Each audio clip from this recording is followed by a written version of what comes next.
Hi friends, ఈరోజు మన topic వచ్చేసి ఎర్రచందనం. ఎర్రచందనం లేదా రక్తచందనం చాలా అరుదైన విలువైన కలప. దీన్ని ఎర్ర బంగారం అని కూడా పిలుస్తారు. శాస్త్రవేత్తలు చెప్పినట్లు దీని నామం టిరోకార్పస్ శాంటాలినస్. ఈ చెట్టు చాలా ప్రత్యేకం, ఎందుకంటే ఇది ఆంధ్రప్రదేశ్లో మాత్రం పెరుగుతుంది. ఆ రాష్ట్రంలో కూడా కేవలం కొన్ని జిల్లాల్లో మాత్రమే కనిపిస్తుంది. అవి చిత్తూరు, కడప, నంద్యాల, అన్నమయ్య, తిరుపతి మరియు నెల్లూరు. ఎర్రచందనం ఎందుకు ఇంత విలువైనదంటే ఇది చాలా అరుదుగా ఉండటం వల్ల, అలాగే దీని నుండి తయారయ్యే వస్తువులు విదేశాల్లో అత్యధిక డిమాండ్ ఉంది. అందుకే స్మగ్లర్లు దానిని దొంగతనంతో విదేశాలకు తరలిస్తున్నారు. దాంతో కోటాకోట్ల రూపాయలు లాభం వస్తుంది.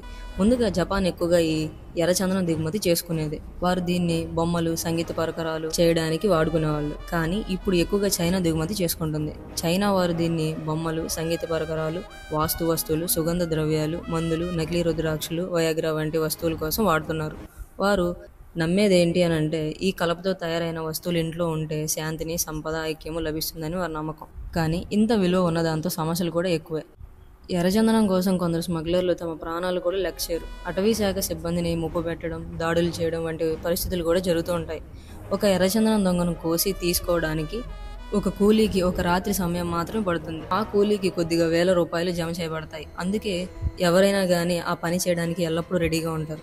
అటవీ శాఖ గోడౌన్లో నిల్వ ఉన్న ఎర్రచందనం విలువ లక్షల కోట్ల రూపాయలు ఉంటుంది. కానీ దోపిడీ ద్వారా విదేశాలకు పంపితే ఆ విలువ ఊహించలేనంత ఎక్కువ అవుతుంది. ఇంత ప్రత్యేకమైన, విలువైన మరియు అరుదైన వనరును రక్షించడంలో మనం కూడా భాగం కావాలి. ప్రతి చెట్టు, ప్రతి వనరుకు ప్రకృతి ఇచ్చిన అమూల్యమైన బహుమతి అని చూడాలి.